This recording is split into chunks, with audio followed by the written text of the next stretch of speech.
Hi, my name is JJ McGinnis with the National Endowment for Financial Education. Welcome to the SFEPD 15th Annual Financial Literacy Leadership Conference.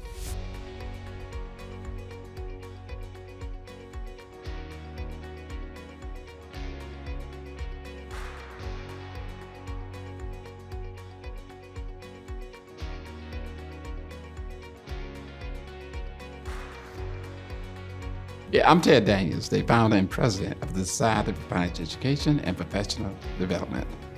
I always contended that, we spend a lot of time teaching students things that are very important, but there are other items in life that you have to address, those life skills, such as being able to manage the financial resources generated from your education or from the job that you're going to acquire once you receive your diploma, and that's important in the education of our students in this country.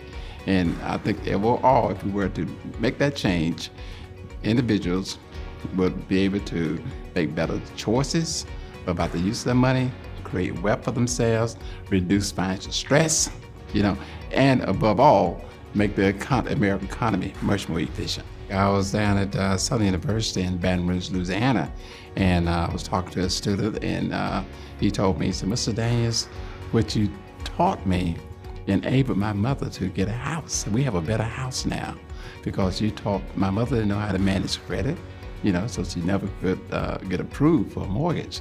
So I taught her how to manage her credit score, how to maintain good credit. Now we have a better house, so that's a transfer."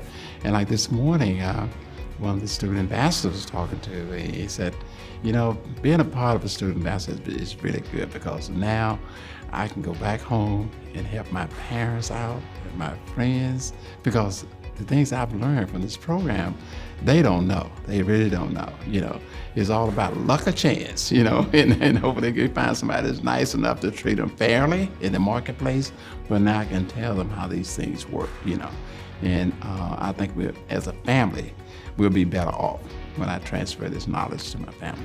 As a part of our presentations, we always encourage the students to share the information with their friends and families, and to have a multiplying effect to what we're doing. So the whole strategy here too that we have in place is that we teach the students, they use information for their own financial well-being, but share it with their family, friends, and relatives. They have the multiplying effect. That's what we want to have done. So when we just surveyed our student ambassadors last June. And that was one of the questions. We want to know if the credit score is going up, they have emergency fund, are they participating in the company's 401k plan, are you sharing information with your family, friends, and relatives? And it came back 100%. 100%. That's all of them are doing that, and that's the compounding of it, that I see happening, Well, the thing is, it surprises me, our college students, they come from different backgrounds, and look at the audience. Sometimes we talk to 50 students, sometimes we talk to 100 students, sometimes we talk to 500 students, sometimes we talk to 1,000 students. And sometimes you'll see some students sitting there like they don't want to be there at all, or they're not listening, You think they're not listening. But after the session, some of those that you think are not paying attention, they are lined up in front of you. They heard what you said, and they want to expand on it, or they want to share their issue and seek your advice. So I got this situation, or my mother has this situation, or my father has this situation. What should we do? What should I tell her? The vision that I had and how it has matured, into a movement, Initially, when I started doing this work, people said, "Well, Ted, they probably know. I don't know why you're doing that."